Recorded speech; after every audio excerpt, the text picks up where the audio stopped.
What's up guys, it's Tom here and welcome to a brand new Liverpool news video where we will give you guys all the reaction and all the aftermath of Liverpool's brilliant and historic 10th League Cup final victory. This takes Liverpool even further top of the biggest and most successful English club in the history of English football, because now Liverpool have 46 major trophies won in English football and European football, and Man United are second with 43 trophies, and then Arsenal, Man City, Chelsea are the other clubs below them. And I think Liverpool deservedly won the League Cup against all the odds, all the adversity. Liverpool had 12 players out injured, and then we have another Gravenberch injured, and I think Jurgen Klopp is the best manager in the world because of these kind of games. How many other managers would have dared to bring on players who played literally like almost no professional senior football? Like Jadon Dance came on and he played 1 minute of professional football in his life, and yet Jurgen Klopp trusted him to lead the line and to go up front in a cup final against the Chelsea team who spent £1 billion on their squad. Also, we had two 19-year-old youth academy midfielders in midfield, and we had the youth academy player Kwanzaa in defense, and also we had Kelleher, who is our backup player. Basically, Liverpool were absolutely decimated with injuries, and even Endo was seen in a protective boot after the game. So Endo is now injured, Gravenberch is now injured. Gravenberch's injury is a much more serious one, but hopefully it's just a sore ankle and he didn't tear any ankle ligaments. The fact that someone wears that protective boot is actually not the end of the world, because it actually protects impact injury. It protects the leg after impact injuries to heal quicker, because the protective boot prevents the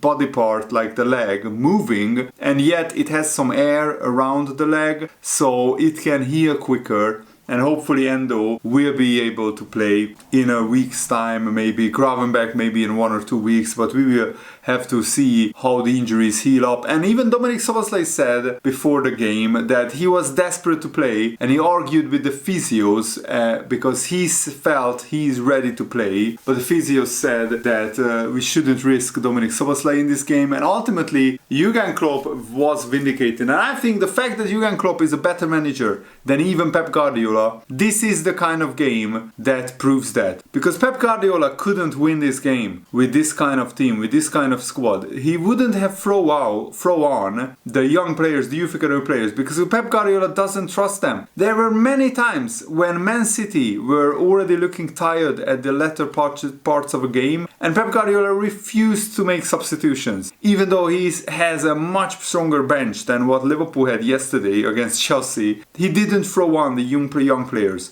Cole Palmer, who is looking like Chelsea's best player this season, the reason he left Man City was he didn't get enough playing time under Pep Guardiola. Phil Foden, who is one of the biggest talents in English football, he didn't get regular game time until he became world class at Man City. He was a bit part player, and it was because of his incredible talent that Pep Guardiola couldn't ignore him anymore. But then when he was a young player, bursting with talent, Pep Guardiola refused to use him, so he wouldn't use the young players in this cup final. If Pep Guardiola managed Liverpool yesterday, he would have just kept the senior players on the pitch. They would have ran themselves into the ground, and Chelsea would have overwhelmed Liverpool in extra time. So that's why I'm saying Jurgen Klopp is the best manager in the world, and he has won 8 trophies with Liverpool already, 2 League Cups, and in the rest of the competitions he has won every single competition at least once, apart from the Europa League, but we can actually make that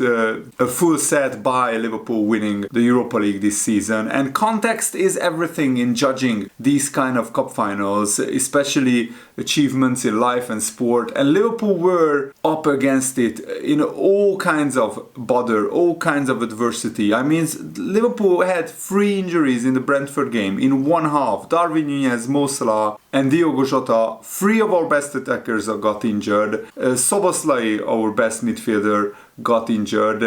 Gravenberch, in the first like 25 minutes of this cup final, got injured. So we were missing so many midfielders. Thiago Bajcetic, long-term absentees. Matip from the defense, long-term injured player. Tsimikas just came back from an injury. Trent Alexander-Arnold, our best right back, was injured for this game. And I could go on and on and on. Liverpool had so many players missing. And imagine you are in the summer, just Liverpool are warming up for the season, and somebody rings you and tells you that Liverpool will win a domestic cup final against Chelsea, who spent £1 billion, with players like James McConnell, Jadon Dance, Bobby Clark, Jarrod Kwanzaa, Conor Bradley and Harvey Elliott, who are all 20 years old or younger, all of them youth academy players. You would have said, put that man in an asylum, he's crazy, lock him up or something like that. And yet that became reality because of the brilliance of the Jurgen Klopp, because of the brilliant work going on at the Liverpool Youth Academy. This is the golden age of the Liverpool Youth Academy. There is a picture going around on social media of all the 11 Youth Academy players who are at Liverpool, and some of them even played in this cup final, and some of them have contributed massively to the success of this football club. Trent Alexander-Arnold, of course, is the biggest success, but look at Conor Bradley, look at all the other guys. And yes, not all of them started off at the Liverpool Youth Academy, but most of them were signed before they were 17 years old, and most of them spent years at the Youth Academy developing these players. And yes, the Chelsea team was younger than Liverpool's team, both in the starting lineup and also the team that ended the game. But the Chelsea team was brought together by spending £1 billion,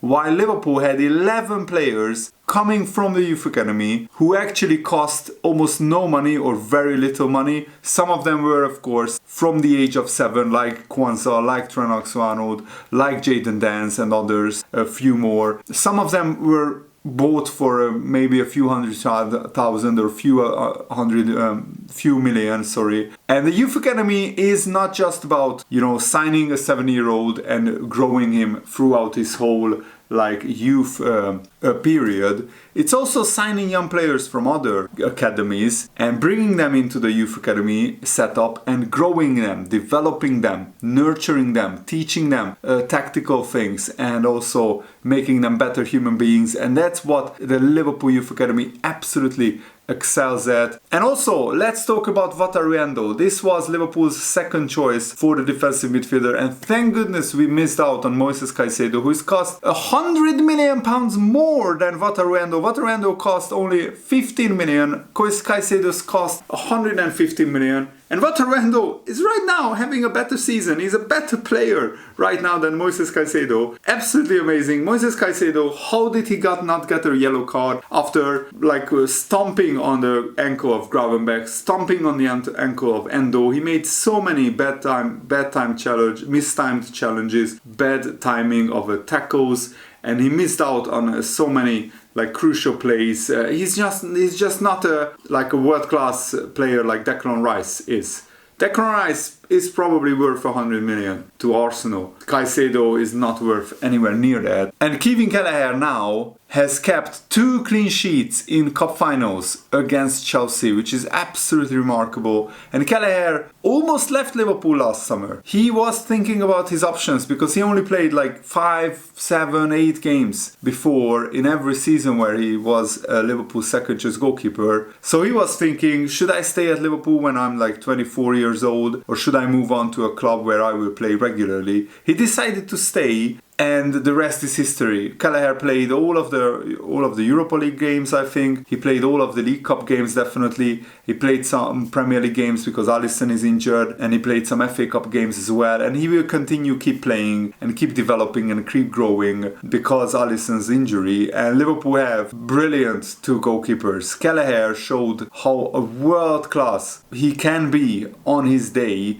because he saved Liverpool from conceding at least 3 goals against Chelsea. He saved so many of Chelsea's shots, and I was really impressed with him. And the most crucial part about bringing on these young players, they had very little experience playing football in a professional game. because the two midfielders played like 6 and 8 games for Liverpool, some substitute appearances here and there, getting a few minutes, 5-10 minutes. Jadon Dance has only just turned 18 years old, so he's a teenager, and he had never played for Liverpool 5 days ago. Just wrap your heads around it. We had a striker up front for 50 minutes, I think. He came on around the 70th or 80th minute. We had a striker for like 40 or 50 minutes up front who never played for Liverpool 5 days ago, and he almost scored 2 goals in the cup final. And Jurgen Klopp trusted him to go up front against Chelsea in a cup final.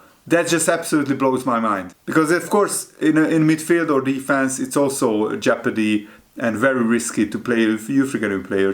But to put him up front, and he's the focal point of our attack, and Jurgen Klopp had the balls, had the minerals, had the bravery to put him up front for the very tired Cody Gakpo, I think that shows class, that shows managerial know-how, because he sees these youth academy players in training. There is a reason why Liverpool integrated the youth academy with the first team in terms of team training. Sometimes the youth academy players join in with first team training, and so they can learn from world class players, and also that Jurgen Klopp can see these young guys in training, and he could spot who could be good enough when they are needed. And they will be needed against Southampton, because Jurgen Klopp said, we will put some kind of team out against Southampton.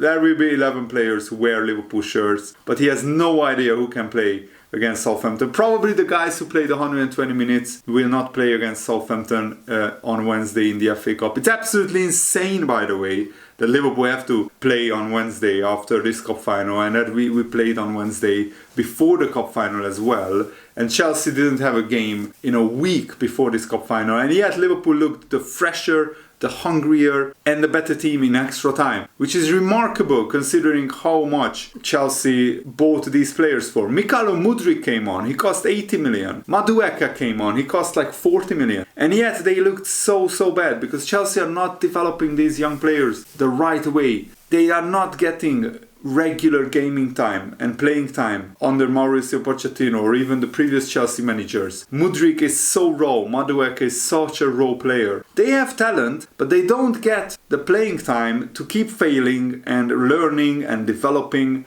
and maturing, because Chelsea are very impatient as a club. They want success now, but they bought so many young players looking for the future, which is a good idea in principle. But if you don't develop these young players, there is no point buying them. But let Chelsea deal with their problems. Liverpool are a well-run club with a fantastic youth academy, and huge credit goes out to everyone who worked on developing these young players. And once Ryan Gravenberch, who remember also is 21 years old, was kicked off the pitch by Moises Caicedo, literally, Liverpool had a full team missing of 13 players who are probably better than the team that they had left on the pitch against Chelsea at Wembley. And yet we have won the game against Chelsea in extra time with a team who is worse than the team that Liverpool had out injured. That is absolutely mind-blowing to me, honestly. That Liverpool had a full team out who is better than the team that we actually played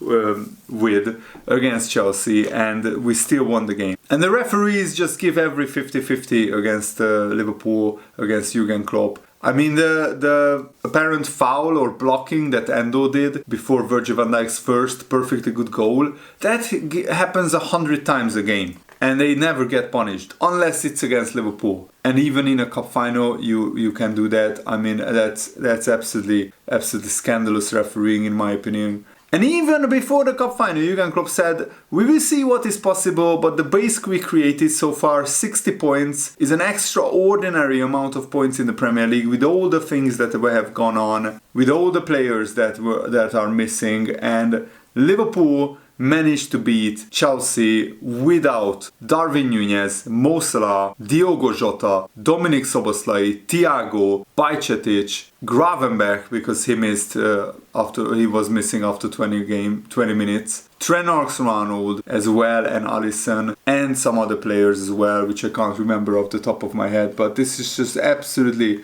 remarkable, amazing feat. And Jurgen Klopp has qualified for 10 cup finals as a Liverpool manager, and he has won 6, which is not the perfect record, but it's more than good enough. And he has won the Champions League, the Premier League, the FA Cup, the League Cup, the Community Shield, the Club World Cup, the European Super Cup, and also the League Cup again. Absolutely remarkable what Jurgen Klopp has done as a Liverpool manager. And I think Jurgen Klopp could do what Pep Guardiola did at Man City, winning loads of trophies with an unlimited budget, with cheating, financial fair play and everything. But Pep Guardiola or any other manager couldn't do what Liverpool have done under Jurgen Klopp. Pep Guardiola couldn't do Jurgen Klopp's job at Liverpool with this much success, up against the Man City that we were up against the referees and everything else that has gone on, with all the injuries and everything. And also, Jurgen Klopp has had 4 cup finals before he came to Liverpool, and he has only won 1 of them.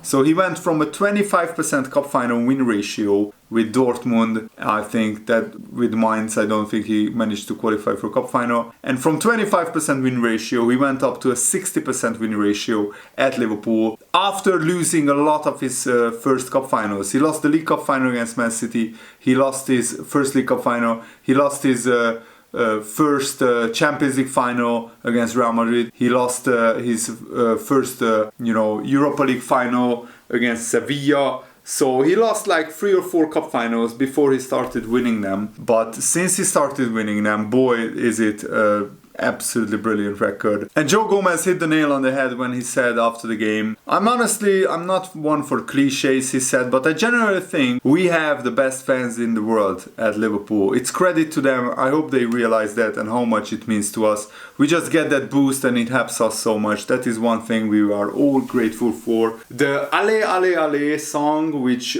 were sung so loudly at Wembley in extra time, in that 5-minute period, gave so much energy, so much courage, bravery, so much enthusiasm from the crowd. It gave it everything to the players, and I think that pushed us over the edge, that pushed Liverpool over the edge to find that last bit of energy to win the game. And Virgil van Dijk is forever a legend, written into Anfield and Liverpool history books, written into Anfield folklore by scoring the winner in the 180th minute. As the first cup final as a Liverpool captain, he scores the winner, and Jurgen Klopp will now leave Liverpool with at least 1 trophy won in his last season. But it could be 2, it could be 3, it could be even 4, because we just have to keep going. And any young player who will play against Southampton, I will trust them, because they played like Liverpool play usually, the youth academy players. And that's what's absolutely insane, because sometimes we rested a lot of players and played the kids in the early rounds of the League Cup or FA Cup or the Europa League. And those kids, like those games didn't look like how Liverpool usually play. It looked much more disrupted. But in this game against Chelsea in a cup final, where the stakes were so high, the pressure was so high, the youth academy players played like the first team. And that is the biggest compliment that I can give them. And that wraps up this video. I really hope that you guys enjoyed this. Thanks for watching. Have a nice day. See you later. Goodbye.